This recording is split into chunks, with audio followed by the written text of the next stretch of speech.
sit. Welcome to the Dynasty Nerds Fantasy Football Podcast, where we discuss Dynasty strategy, rankings, and all things NFL. So get ready to geek out on fantasy football with your host, Rich Dotson. And welcome to the Dynasty Nerd Fantasy Football Podcast. I'm Rich Dotson. He's Matt O'Hara. Hey. He's Garrett Price. How's it going? Well, Garrett, just funny you happen to ask that 'cause it's going very, very well. Just sitting here the day after our team won a national championship. Yeah, I feel pretty good. The Ohio State University national champions, never a doubt.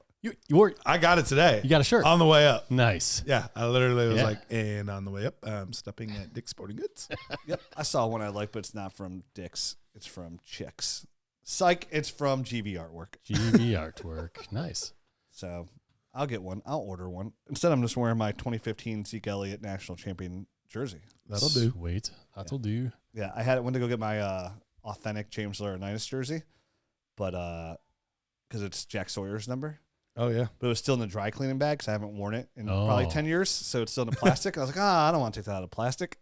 I'll take this one. I was like, it's clean. That's all clean. I mean, this is clean too, but it's like that's dry cleaned into plastic still. It's been in my closet for over. That's like dust-free clean. You know what I mean? Right. I want to save it for the other opportunity that I'm going to wear it. No, dude, I don't know.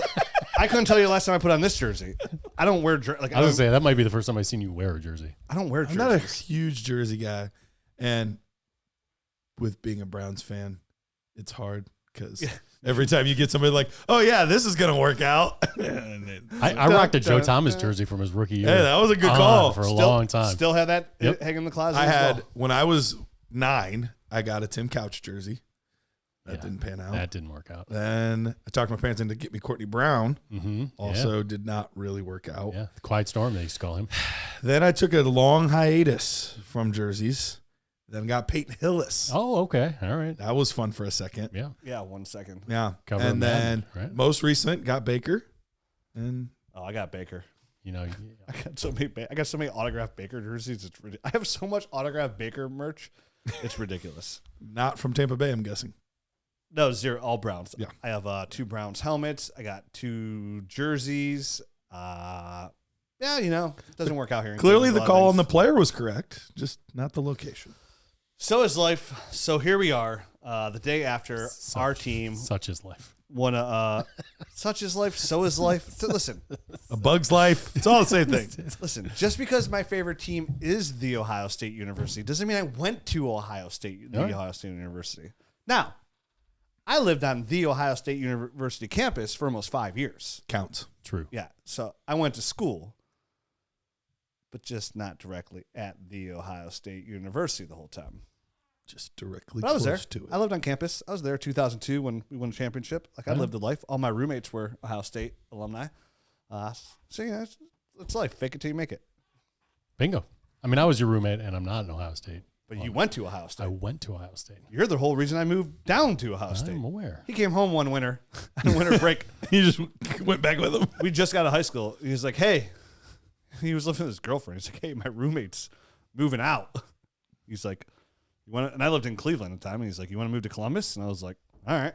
And literally that week, I just packed. But by the time he went back to school, I packed up all my stuff, moved down to Columbus, and moved in with Matt. And then being a teenager is great. I never left. Isn't it great? Yeah. I was 19 at the time. I never left. Yeah. And I just stayed there. And I was like, I'm going to go to Ohio State. That's what I'm going to do. I'm going to go to JUCO first and go to Columbus State for a couple of years, which I did. Yep. And I was going to go to Ohio State. And boy, did I like to party. That's an understatement. It's an understatement for all of us. It's funny because I had 2 of my buddies from Ohio State that did graduate from Ohio State. One lives in L.A., one lives in West Virginia. A couple weeks ago, they came in for the Chiefs game, and we hung out for the weekend, and we were just reminiscing. And I was like, oh, they were telling me stories I don't even remember of stuff I did. And I was like, man, I was the best. I was a different human being back then. I didn't really have a lot of goals in life. My goals were literally drink and party. And another thing, but it's inappropriate for the show, and I won't go there. And you achieved your goals. I was going to say, I achieved all my goals. Most people can't say that they've done that. So yeah, it was a good time. It shaped me into the man I am in today, which is a loser.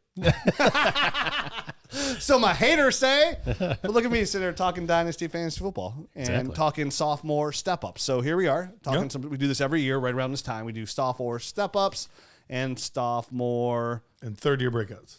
No. For this one? Yeah. This is Either new. step up or give up. Throw up. You could Throw out. Yeah. Sorry, suckers. Up, Chuck.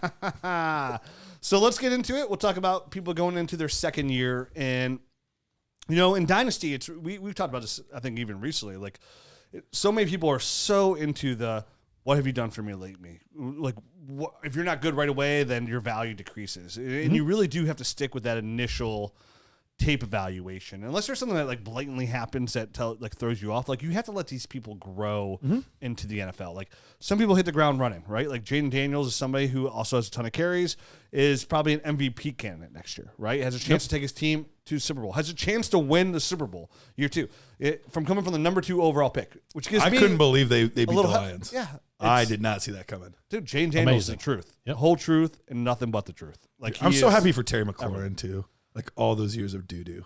And now finally he's got a quarterback and they're successful. Yeah. And the thing about Jaden Daniels is he's got no friggin' pulse. You know what I mean? Like, the dude is just like calm as can be. Cool. He's like, what's punting? I've never heard of it. What?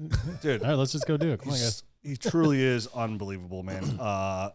I'm so glad all that tape that translated out to that factor. The fact that I said on the podcast and said, listen, Caleb Williams is definitely worth 1-1, but so is Jaden Daniels. Like, the tape was that good. It goes to show you, like, the NFL really, like, it's the haves and the have-nots, right? Either you have the guy with ice in his veins, like a Jaden Daniels, and you have a chance to go win the Super Bowl. And, of course, to be outliers like the Trent Dilfers and, Joe Flacco that year had a great year. But you'll have these quarterbacks that come in and are just okay, but the big dogs are the one that takes you to the dance, right? Like, Jared Goff, for example. That team is tremendous. And Jared Goff had a lot of interceptions that game, and he kind of gave it away. He wasn't the big dog, but he's surrounded by big dogs. You know what I mean? So it's like, it really is. It's a reason why, the Browns at the time, we mentioned Baker, they got rid of Baker. And it wasn't just because of Baker's playing availability. There's a lot of off the issue field stuff that was going on in Baker that a lot of people don't know about. I mean, half the locker room legitimately didn't like Baker Mayfield at the time. And if you listen to Baker, he'll admit to it. Like, hey, man, like, I had a lot of growing up to do. Like, it took all that to make me who I am today. Like, that same quarterback in Tampa is not the same quarterback that was in Cleveland, right? Or that it would have worked out that way. But the Browns felt like, hey, we have to go against Joe Burrow, Lamar Jackson. Like, we don't think Baker's the guy to take us there. Like, because they realize, like, it's the haves and the have-nots. So either you have that guy and you keep swinging until you don't. Yeah, you swing at the biggest have-not ever. Yeah. We sure did. But life of a Browns fan. So we're talking about in tomorrow's episode, the third year breakouts. Today's the sophomore step-ups and guys that we think we're out on, that we're in on, why. And this is the easier one because it's sophomore step-up. It's so easy to talk about guys that, like, hey, they didn't do much for sophomore year. Let's go off the college tape. And my guy out the gate is somebody that shouldn't be no surprise. This is a player that I incorrectly had up to date ranked ahead of Malik Neighbors. And, in hindsight, I've moved Malik Neighbors up ahead of Marvin Harrison Jr. for Dynasty. So, like, that was obviously a clear mistake for now. But we have no idea what the future holds, right? So, absolutely. But that's Rome Odunze of the Chicago Bear. And this is somebody who, the reason I had him ahead of Malik Neighbors, and I had him and Neighbors in the same tier, but I liked Rome Odunze a little bit better. I mean, this is somebody, when you look at his physical attributes, they're so impressive for a wide receiver. 6'3", 212 pounds, runs a 4.45 40-yard dash. So you take that size, you take that speed, and he came out of Washington with, like, just a really good career, right? Like, when he came out in 23, he led FBS in receiving yards and was a finalist for Biletnikoff Award. And his accolades were first-team All-American with the underlying facts of, like, he's one of the top receivers in his class. And it showed because he won the top 10 in the NFL draft. I mean, you're talking about somebody whose ball skills are tremendous. So we talked about this on the Nerd Herd episode the other day, like, ball skills. And this is what he brings to the table. Like, his 75% contested win rate, was the highest when he came out that PFF had tracked since 2014. Like, he was that good. His body control, his midair adjustment, out-muscling defenders. He was the go-to for Michael Penix in that championship year that they tried to win a championship. So for me, his route running, his separation, and now for the fact that we found out today, or was it yesterday? I don't know. But Ben Johnson, That's huge. Amazing offensive coordinator for the Lions, is now the head coach of the Chicago Bears. And you're right. That's absolutely massive for Caleb Williams and his stock. And, his arrival in Chicago that's not only just a game changer for the Chicago Bears and Caleb Williams, but it does affect Rome Odunze as well. We would expect Keenan Allen not to be there next year, but with Ben Johnson in Detroit, you're talking about Detroit was one of the league's best offenses. It was a pass-heavy offense, so you love that for Rome Odunze. And his creativity and all his play design was second to none. So you take that, you increase Odunze's target shares, his opportunity to become that true number one in this offense, his ability to win one-on-one matchups, the ability that he showed when Keenan Allen was down in his rookie year, he showed that he could be a receiver in this league, really gives me his long-term upside. And with that, is Rome Odunze cheap? No, but he's affordable right now. Definitely going to his class. Definitely there's somebody if you pick at 1-3, 1-4 and your biggest needs a receiver, and say Ted McMillan's gone and somebody fall in love with Quinshon Johnson, Amario Hampton, Travion Henderson, or Shadur Sanders, this gives you the opportunity to go get a guy like this. And these are the players that I love, that I truly think Rome Odunze has the opportunity to turn into that Mike Evans kind of receiver, a true alpha, a wide receiver one for the next 9 years. That kind of talent, I think, is in that skin. So for me to go out and get one of those guys, there's not really when I look at a player of those attributes, and when I see his long-term outcome, I have no problem. Again, what looks like an overpaid today is underpaid tomorrow. So, and these are my favorite guys to attack, right? These sophomore guys, sometimes the third-year guys, but sophomore ones are my favorite ones because of that notion of hey, what have you done for me lately? So from a guy that was so hard to get 7 months ago, all of a sudden becomes affordable, or people had ranked so high. I remember we had Matt Harmon on the show, and Matt Harmon was in the same boat. Matt Harmon was with me. I got real excited about it. He had Rome Odunze ranked higher than Malik Neighbors. And when you talk about wide receiver gurus in the business, it's Matt O'Hara and Matt Harmon, right? So if your name's Matt, you got a shot. Yeah, if your name's Matt, you're in there, right? If your name's Rich, well, talk about running backs. So for me, this is my circled player, come around draft day, how do I get some Rome Odunze shares? Because I think it's possible. Yep. Now, for everybody, some people are going to be in the same boat as me. No, dude, this was Ben Johnson's there. Caleb's just taking a step up there. I love this college tape. I understand first year is not a big thing. Look at Jackson Smith and Jigba.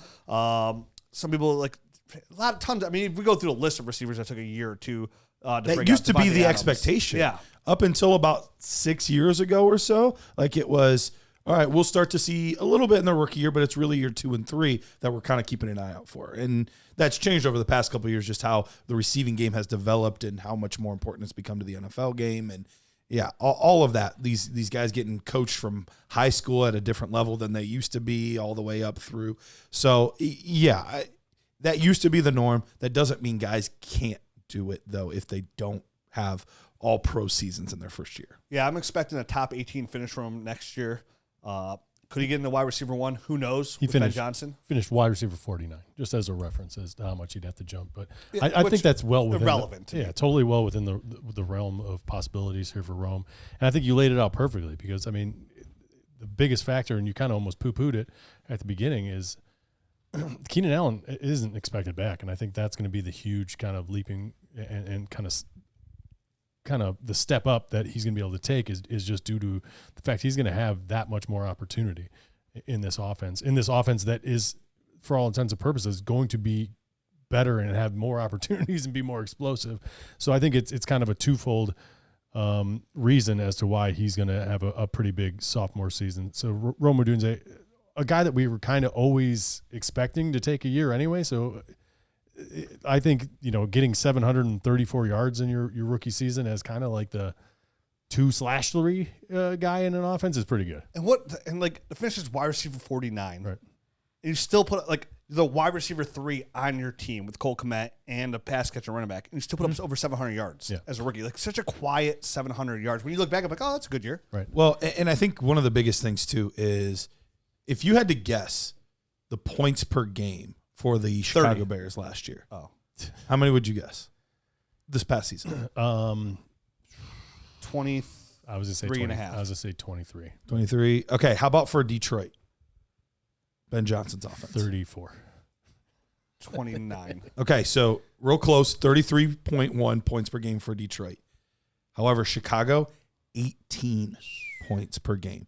If they can even just get it up into that 23, 24 range that you guys were just talking about, that's a whole other touchdown per game. And that was one of the biggest things lacking in Rome Odunze's game this past year was only 3 receiving touchdowns. Even if you just get that to 5 or 6, all of a sudden now you put yourself in the opportunity to be in that wide receiver, late wide receiver 2, early wide receiver 3 type of range next season. So I think there's plenty of room for him to emerge, evolve into the guy that we saw on tape and the guy that we saw flashes of during the season. We just didn't see it regularly. Yeah, with Ben Johnson's lands there in Chicago, I'm all in. I want them all. I want TJ Moore. I want Rome Odunze. DeAndre Swift's pretty cheap right now. Maybe his price has gone up since the hiring. Who knows the offense as well? And he had a career high per average with Ben Johnson as well. But again, also interested in the running back they take there. If they draft a running back, Mario and Hampton, Quinshon Judkins, somebody to offset that DeAndre Swift, which would still kind of hold DeAndre Swift value in that if he runs the offense kind of like, obviously DeAndre Swift is no Jahmyr Gibbs, but if he runs that kind of offense, it really does get you really excited about that massive jump. And like you said, offensive movement, touchdowns, and they have draft capital and they have money. So real intriguing to watch what goes around that offense, but dynasty boost to all of them. Yep, absolutely. All right, so I'm going to move on to my step up here, and we're not going to go very far. We're going to stay right in this Washington wide receiver core coming into the NFL. And Jalen McMillan is my guy. Wide receiver 55 on the year.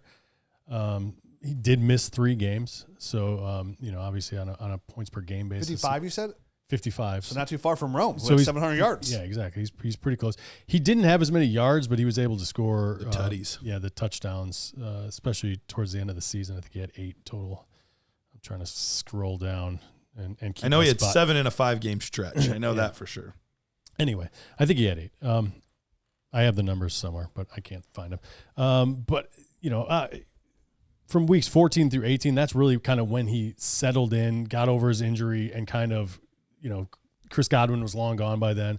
Weeks 14 through 18, so the last 5 weeks of the season is really when he took off, and he was wide receiver 8 through that span. You don't want to extrapolate too much, obviously, in a 5-game span for any one player, but that's the way you want guys to finish a season, especially their rookie season. Is kind of on an upswing, and he scored 19.8 points per game in that stretch. On the year, he was like 10.4, which, is comparable to guys like Deebo Samuel and stuff like that. Obviously, missing the 3 games is why he is lower in the ranks. But the good news is, Chris Godwin right now, set to be a free agent. His market value, according to SpotRack, is around $22.5 million. And their projected cap next year, their room right now for next year is around $23.5 million, 24 million, just under 24 million. So it's one of those things where obviously the cap can be manipulated. If they want to bring back Chris Godwin, they can. But the way that McMillan finished the season, I'm not sure they're going to need to press that and push themselves right up against the cap to bring a guy like Godwin back. So for me, this is another opportunity that I think is going to really present itself come next season. Obviously, there's a little bit up in the air. We're not sure if Liam Cohen is going to be there as the offensive coordinator. There's rumors that he's going to be the Jaguars' next head coach. And so Baker will be working on another offensive coordinator, which just seems to be his life in the NFL is every single season he gets a new offensive coordinator. So the offense might look different, so we're not exactly sure. But what I'm pretty darn sure of is Mike Evans is going to be on one side, and I think Jalen McMillan is going to be the guy on the other side. You'd have to imagine they would want a similar type of mind after the guy in Carolina the year before. Canales, the success he had there, the success Liam Cohen just had. Like, hey, this offense is doing pretty well. Let's stick to this script. Like, we don't need to run heavy offense all of a sudden. Or I think they're going to stick to a similar script. Baker out here making head coaches out of people. Exactly. True. He really is. Kingmaker. So what it boils down to me is obviously if they let Godwin go, I think this is going to be a huge kind of step up year for McMillan. And it's something I expect. I can't slam dunk say that He's for sure gone until he signs somewhere else. So for the time being, I'm going to live in the world where Jalen McMillan is the guy. Next year, that kind of steps up and is that wide receiver too. Yeah, I think the biggest thing to pay attention there with Jalen McMillan is like, do they bring Chris Godwin back? Like that's literally the only thing that concerns me. Like if they end up like say the Jags end up like, cutting Christian Kirk because of his salary cap. He has nothing guaranteed, which is very, very likely, right? Like he's owed like 20-something million. Yep. He owes nothing against the cap. They cut him. The Bucs sign him for like a 1-year prove-it deal for $10 million. Like that still doesn't put me off on Jalen McMillan, right? Those are kind of moves that like if that happens, like it lowers McMillan's cost a little bit, and that's my buy spring point because all of a sudden like people are like, oh, Kirk's gonna come in, but meanwhile Baker's rapport is with Jalen McMillan. Same thing. Say they draft a guy in the second round or the third round or maybe even like somehow the first round or whatever in those first 3 rounds. Like, awesome. That doesn't put me off on Jalen McMillan because that tells me, okay, this is a rookie. He's probably going to have to get acclimated in offense. This is a playoff caliber team, so they're going to work with what works. And again, familiar McMillan. And then by the time that rookie is ready to take a step forward, Evans at that point will be ready to leave the team, and McMillan really has a chance to establish himself as the number one. I think out of all these sophomore step-ups and guys that are under the radar, I think McMillan has that clearest path and highest upside to be a number one receiver that's under the radar. I know we've talked about the show now multiple times, so it's not too under the radar to our audience. Sure. But I think I don't know what everybody else is talking about, but I would assume we're probably talking Jalen McMillan more than most, which makes him a really good buy in Dynasty. I wanted to hammer it home one more time in this because I really do think he's going to be a guy that can take a big jump here in his second year. And remember that we had a listener at the time when we were talking about Jalen McMillan. We gave him his rookie profile, and somebody wrote us and they said, and I think we talked about in the show, like, guys, you guys are really undervaluing McMillan. Like, he was hurt all year, go back to the previous year. Like, he's like just as good as Rome in my eyes. And he was a huge Washington fan. And we're like, oh, let's go back and watch some more tape. I'm like, Jalen McMillan is pretty good. Like, he's a pretty solid receiver. So this is somebody who really does have an opportunity to take a big step forward for Dynasty. And goes back to what's an overpaid egg can be an underpaid tomorrow. For you're sitting there at 2, like say you're rebuilding, right? Like, or you're reloading. You have 2-1, 2-2, 2-3. When McMillan goes in the 3rd, 4th round of rookie drafts, and you're sitting there and like, hey man, like I need a receiver. There's nobody I'd love here. Hey, I'll give you 2-2 for Jalen McMillan. And at times somebody's like, in the heat of the moment of a rookie draft is like, oh man, I took him in the 3rd round. This is a good deal. Like I want this.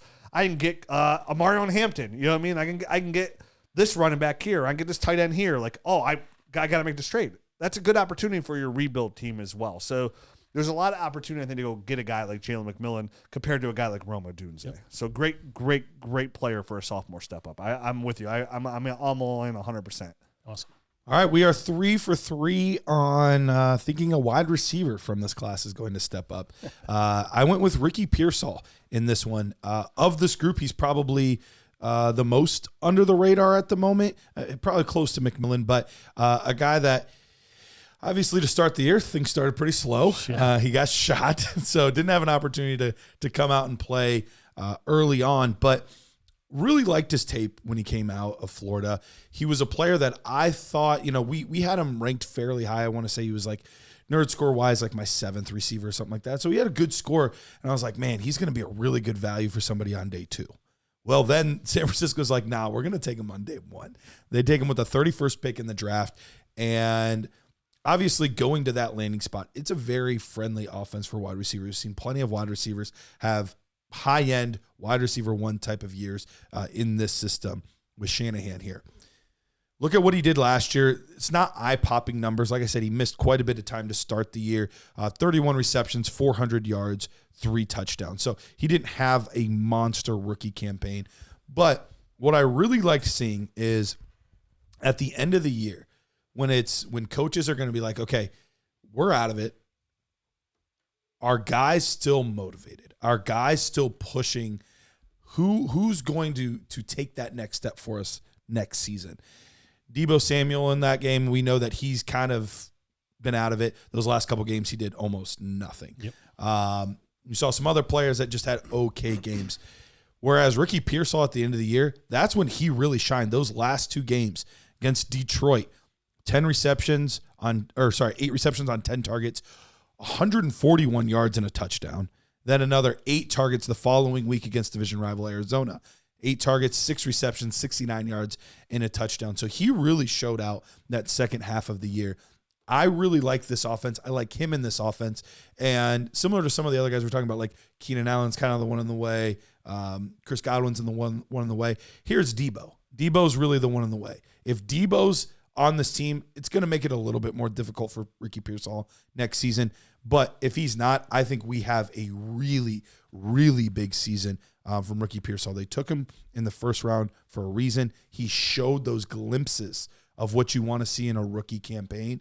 And I think he's one of the less expensive options for right now. If you wanted to take a gamble on a player, I think he's one of the cheaper options that could really blossom into something nice. Yeah, I think he's somebody you want to attack before they make a move with Debo, because it's really hard for me to imagine them bringing Debo Samuel back with how much money he's supposed to earn contract-wise. He has zero guaranteed money left. So with Ricky Pearsall, and you mentioned he's a first-round pick. Like, he's somebody who I like this tape a lot, like on this show. Like, I really did like Ricky Pearsall a lot.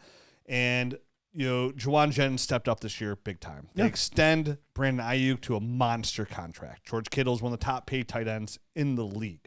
And his offense is fluid. And you're right.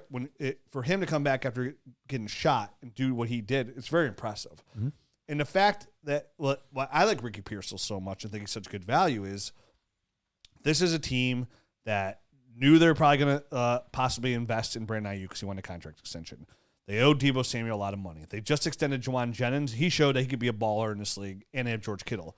All that being said, on a team that just was trying to win a Super Bowl, that being said, they still used their first-round pick on a receiver. That should tell you all you need to know of how they want to implement him in offense. This is in the NFL, you just don't waste first-round picks in the least bit. So the fact that I believe Debo Samuel will be gone, I think he'll either be traded or released, one of the two. Juwan Jennings is a nice receiver, a very nice receiver. And having Brandon, but still like a number 2.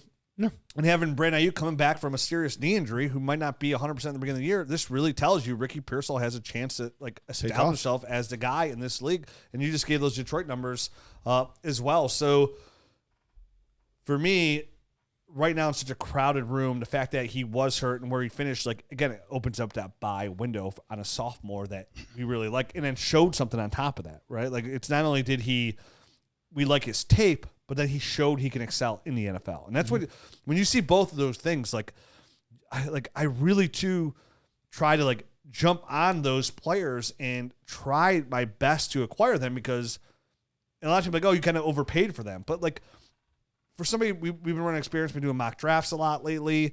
When you see how the dynasty landscape is today and what's available out there, like right now, go do a startup draft or go do a mock draft. Once you get to like past the 6th round, like it starts to get real ugly real quick. Like I can't get enough of these young guys that are talented, right? like it makes a guy like Malik Neighbors almost invaluable, right? Because he's 21 and he's going to be a wide receiver 1. Ladd McConkey shoots up the boards here. Jane Daniels, my number 2 overall player, willing to take him number 1 overall. Because this is the game we play. We play Dynasty, right? Like, we're looking for longevity at these positions so we can focus elsewhere. Because once you have one position solidified, it now puts you in a position to go fill another hole, right? Like, you're not searching to go win this ship. Right. It lets you take the best player available. Now, all of a sudden, you hit another Ricky Pearsall. Now you have this great trade asset, and you get multiple first-round picks. Yeah. So, for me, getting a guy like a Ricky Pearsall and see what to do, like, for the price point too. So, and that's a big part of it. The big part, that's the point of it. It's the price point. Like, anytime I see guys that offer that kind of upside, where I see when I had that, both of those combined, right? Like, I watched their tape. I really like their tape a lot. I think it could be a player, a fantasy football asset. And then they show it year 1, but their value hasn't hit that, like Jane Daniels, Malik Neighbors value. Like, sure. That's where all the value is. Like, yeah, Malik Neighbors is a for sure thing, but you're going to pay wide receiver 1 money. Overall almost priced, right? Go do a startup. Like, it's going to go Jamar Chase, Justin Jefferson. The ones that I've been seeing, a lot of Malik Neighbors before CeeDee Lamb. A lot of Malik Neighbors. I think that makes sense. You're getting years, you know what I mean? 100%. Yeah. Getting 4 years on him. So, like, and listen, Ricky Pearsall is 24. So it's not like he's some young spring chicken, but like when it comes down to, like, again, you see some of these guys that are out there, like, once you get past that wide receiver 1, so you clearly know, but then it comes to, like, then you look at guys like Terry McLaurin, who's going to be 31. Yeah, he's probably going to have another wide receiver 1 year, but it's like, man, I would much rather just go ahead and gamble on a guy like Ricky Pearsall, who could probably put up 1,100 yards in this offense, probably put up at least 7 touchdowns and be like wide receiver 15. And I have that in my lineup as my wide receiver 3 for the next 6 years compared to 2 years of Terry McLaurin. Right. I want as many of those guys in my roster as possible because not only do they help you win a championship, they also are the best trade assets when they explode because they offer that youth and the production. Totally. Let me just sit here and play devil's advocate because, I mean, I don't know that this one's quite as clear cut as the Chris Godwin because the contract's not up, right? Right. And I'm looking at Debo's contract, and next year his dead cap hit is $31 million. His cap hit's only 15.8. So they're not getting any savings if they get rid of him. They got to do a post June 1st type of cut. I thought he had 0 guaranteed. He's got a bunch of phony years plastered on the end of this thing. He's got a $31 million dead. Okay. Yeah, but what's his guarantee? Does he have 0 money guaranteed though? Right? There's 0 money guaranteed, so there's no more cash going to him, not necessarily in guarantees, but he's got a whole bunch of funny money at the end of this thing. Okay. So how do you guys see Ricky Pearsall if there isn't a move made with Debo? I still think long term, like even if like they took him, knowing the situation with Brandon Ayuk, knowing the situation with Debo Samuel, they still decided to draft him with a first round pick. For the record, I'm with you. Yeah. And I almost see it as, I don't know that the offense has outgrown him, but it seems to have evolved past him. And what he did, there are players on the team, as long as Christian McCaffrey is healthy, that just do it better and are more explosive. And he's almost an afterthought in this offense, in my opinion, Debo. So this is more of an indictment on Debo than it is on me thinking Ricky Pearsall is not going to be worth anything. I just wanted to kind of get that out. No, I think that's I'm not sure Debo is the guy that I really want to own anywhere anymore. And not that I do. I kind of got rid of him in any leagues that I had. That was one of the episodes we did, like the guy, like who do we want to get rid of before their value's gone? And that was the guy that I picked. I was like mid-season, I was like, I look at him like a running back. Like his body has been beat up over these past few years. He's not somebody that seems to be in like incredible shape, like best shape of his life kind of guy. Like he doesn't look like that. So there's nothing. And then attitude was not great either. No, I know. So when you put all those things together, it's like, this is all trending in the wrong direction. And that's why I don't think he's going to be a 49er. I understand what you're saying too, but like I think some teams will just look past it. Like they'll go ahead and take the dead cap hit with the cap going up and rather save the actual cash itself and use it elsewhere. So with what they have there, I think the biggest indictment is not even what they spent on Ricky Pearsall. I think it's what they got out of Jawan Jennings. Yeah. Like tells me like we just don't need you. One, you can't stay healthy, and you faded down the road when we needed you most. Like we just don't need you. We got to give our young guy all the snaps anyways. Mm-hmm. If we do that, you're gonna with your attitude, like it's gonna be a problem. Yeah. Like it's not gonna be something that we just sweep under the rug. Like if you're not starting or you're on the bench. Right. Jawan Jennings, right attitude. He's a player that's kind of ascending, even for like a 27-year-old. He's still ascending. Sure. And like kind of peaking. Where Debo seems to be past all that and it's kind of on the downside of his career. So I would think, that combined with the fact that they paid Ayuk, I think everything says Debo's going except for the general manager who says we're not getting rid of good players and the money that says there's going to be $15 million of basically dead. I don't trust any general managers in January. Of course. Or ever. And the cap can be manipulated in all sorts of crazy ways. So they'll figure out something, I think, to get rid of him as well. But I just wanted to kind of be devil's advocate. No, I think that's a very fair point. All right, let me talk about some trash I want to throw out here. All right, so this is the give-up section. We just did the step-ups. Yep. Now we're on to the give-ups. The FFPC playoff challenges are back for another season. Just pick 12 players, one from each playoff team, and ride them all the way to the big dance. It's that simple. Over $1.8 million is on the line between the two contests exclusively at FFPC. So this was actually a player that I just really couldn't get behind, but you two liked a lot. Like, okay. And I said in this podcast, man, like I just don't really want to draft this guy. Mm-hmm. And that's Adonai Mitchell of the Colts. And you guys are like, dude, like when this guy's on, like he's elite. And I'm like, yeah, when he's on, like he's elite, but like he's like a light switch. You know, sure, totally. During the daytime, that was it's that was off the biggest, more than it's on. So Critique, yeah. for me, like, look at, and this is the thing, like, we had that threshold of receivers, right? 500 yards. Like, did he meet that threshold? Not even close. Not even close. So he's on the Colts, a team that has Michael Pittman, who they just extended. Hold on, does 497 yards count? I was say I just picked Ricky Pearsall and he only had 400. Dang Because it. Xavier got 497. Dang it. Yeah. Missed it by that much. He's real close. But yeah, I mean, at least for him though, too, like He missed some time. He had a wrist injury, which he admitted I got to get surgery afterwards. So like I'm still optimistic on So am I. Ricky Pearsall got shot, so I'm good. Yep. Yes. So, true. I mean- extenuating circumstances for both those players. Go ahead, Rich. Adonai Mitchell, he has two receivers that are significantly better than him ahead of him. Michael Pittman Jr. and Josh Downs. Like Josh Downs is just a really good receiver. So they're ahead of him. This is a team that's probably going to bring another offensive weapon. Like they're tied to like Tyler Warren in the draft. I don't know if he'll be there or not, but like they expect him to add a tight end this offseason that's going to be a weapon. The uncertainties of Anthony Richardson are still out there. We don't know. I saw something earlier today that he's going to work. He's working with the guy that fixed Josh Allen after his rookie year, after his first 2 years. So like that's optimistic as well for Anthony Richardson. Let's not get too deep into Anthony Richardson. We'll save that for the next show. Okay. So for me, after looking at Mitchell's rookie season, underwhelming to say the least. Sure. And he had a draft capital. He went to a good spot, which made people more excited about him. And you guys being so on him, like I want to give him more of a chance. But I mean, when you look at his stats and the lack of production with no touchdowns, the catch rate, which again was something I really worried about him too, 42.6%, only 312 receiving yards in 16 That was similar games. to the completion percentage of Anthony Richardson.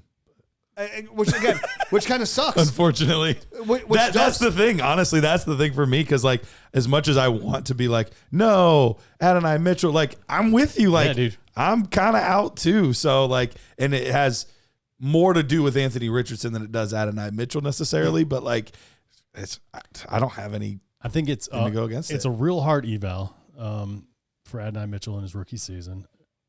Just due to the fact that Anthony Richardson had such a poor year, and he was already a player that probably needed a professional quarterback to kind of get him in the groove of the NFL game and kind of get his head in. I mean, there were times when you watched the tape where he was looking out in the stands and stuff like that, looking like we were making fun of him, like seeing, is he like trying to get a hot dog from a vendor? Like, what the hell is he looking at right now? Right.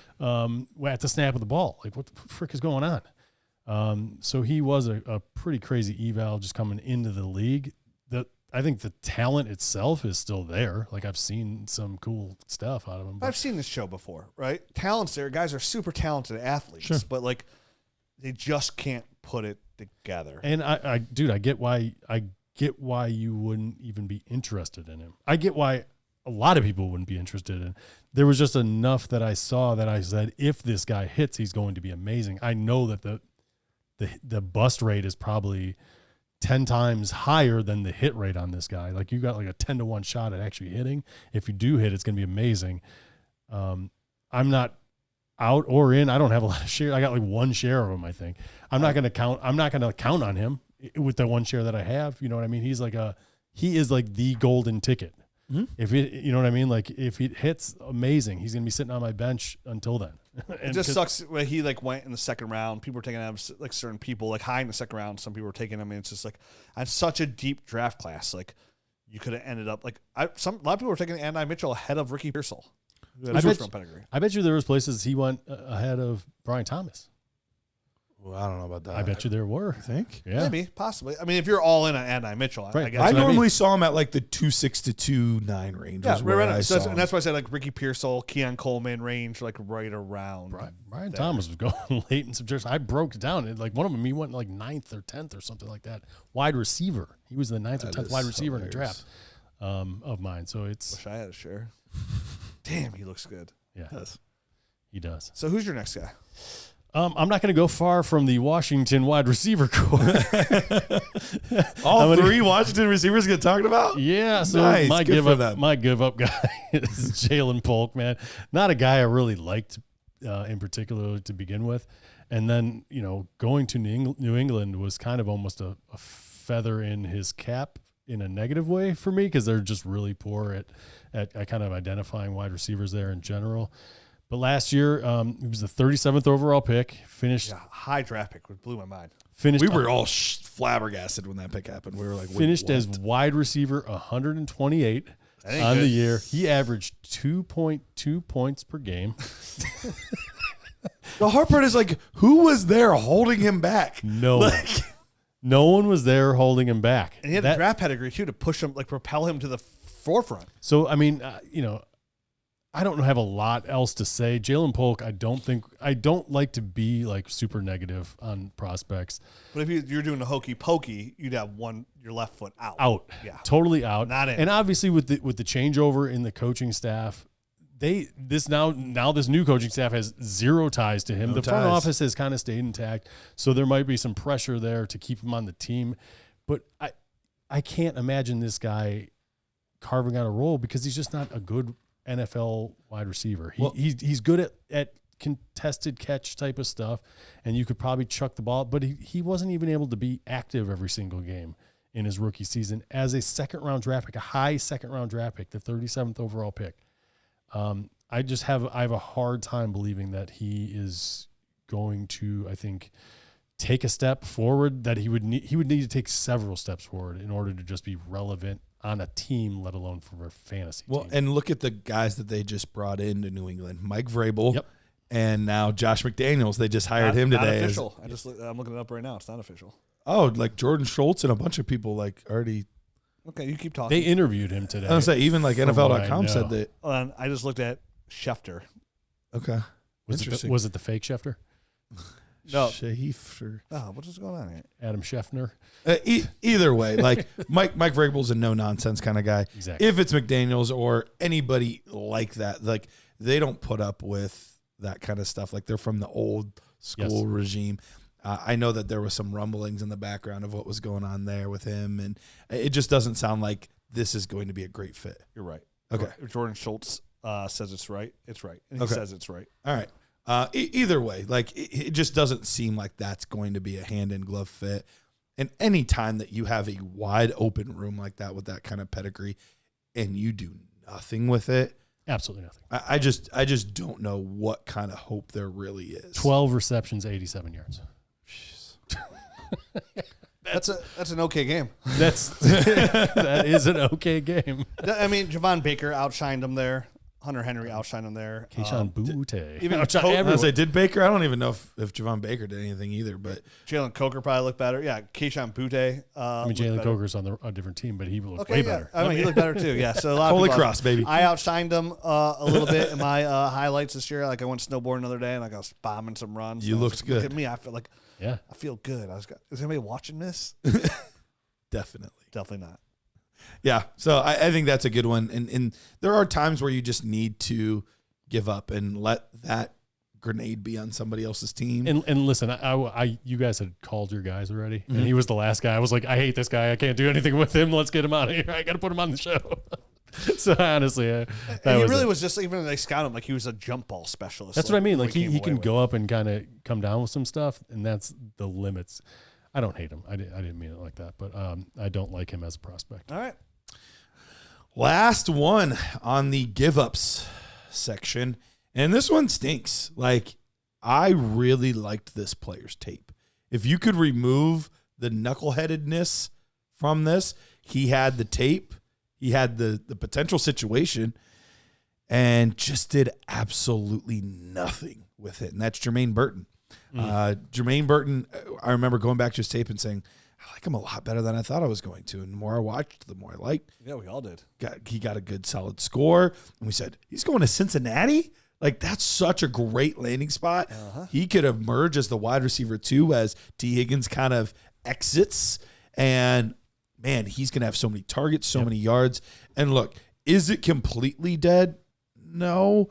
But this is another one where, like, whatever little value is left, I would rather just take that little bit of value and let somebody else have them. Because anytime you have a situation with a player that we already heard in college, maybe I won't say red flags, but at least yellow flags where it's like, hey, there's some issues here. Like, he had red flags.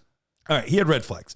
He had red flags where it was like, hey, the off the field stuff, the character stuff, there's problems here, but he's a phenomenal player. He's a good athlete. He gets the job done, blah, blah, blah, blah.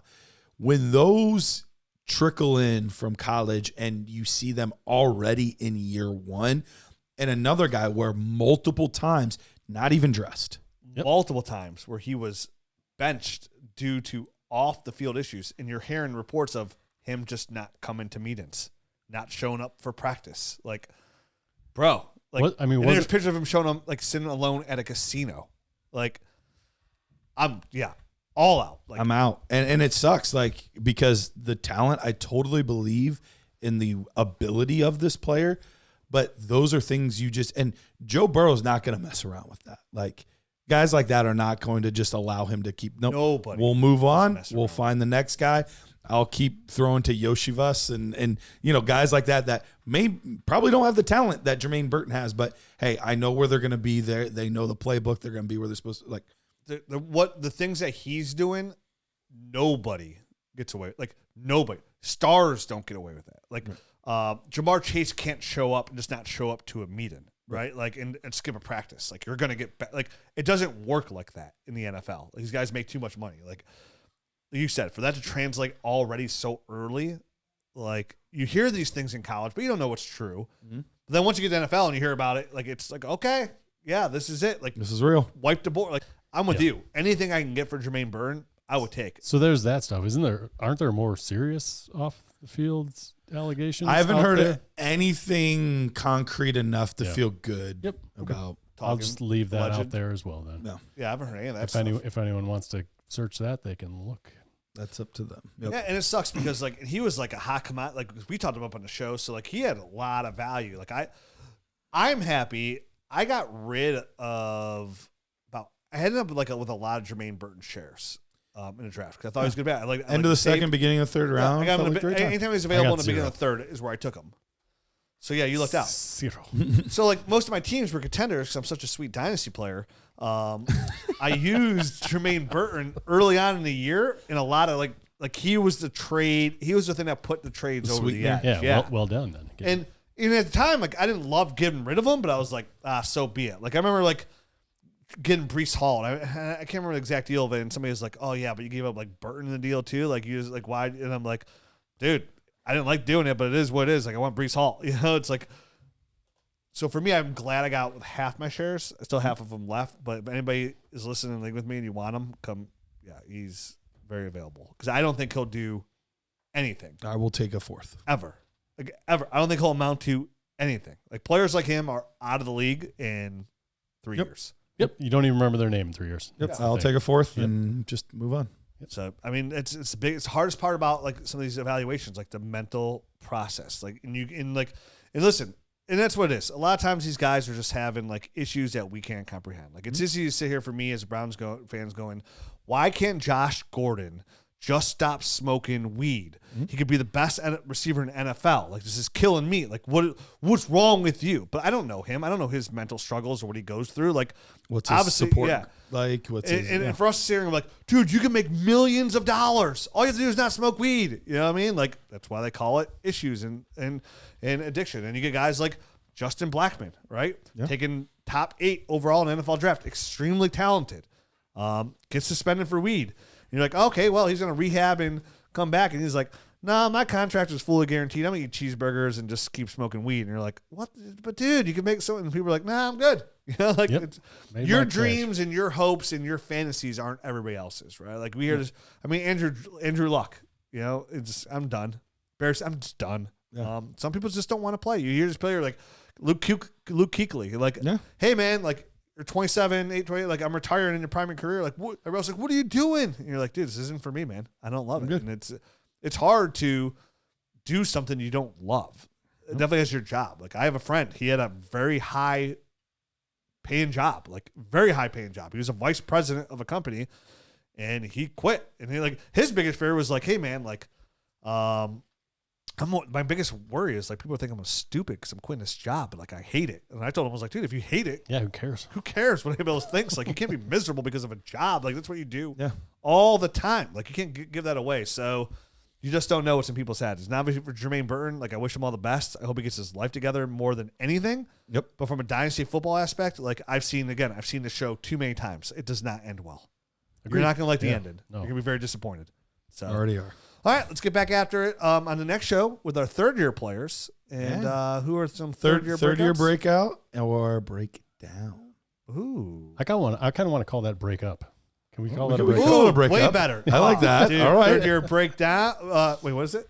Third year breakout or breakups? Ooh, I like that way better than your idea. I was going to go break dance, but Matt's is better. So we'll switch there. Sounds good. Adios. Bippity-bop. Hey, Nerd Herd, Dynasty Nerds has an incredible new offer from Underdog Fantasy for new customers. When you sign up as a new customer, you'll get a chance at their new customer free pick. But that's not all. Underdog is also offering incredible deposit bonuses. Use the promo code NERDS when you first sign up, and Underdog will give you up to $1,000 in bonus cash with your first deposit. That's right, $1,000 to kickstart your fantasy football journey. Don't miss out on this fantastic opportunity. Head over to UnderdogFantasy.com or download the Underdog app. Sign up today with promo code NERDS and start your journey to fantasy football glory today. Must be 18, 19 plus in Alabama and Nebraska, 21 plus in Massachusetts and Arizona, and present in a state where Underdog Fantasy operates. Terms apply. Concerned with your play? Call 1-800-GAMBLER or visit www.ncpgambling.org. In Arizona, call 1-800-NEXT-STEP. In New York, call 1-877-8-HOPE-NY. And in Tennessee, call 1-800-889-9789.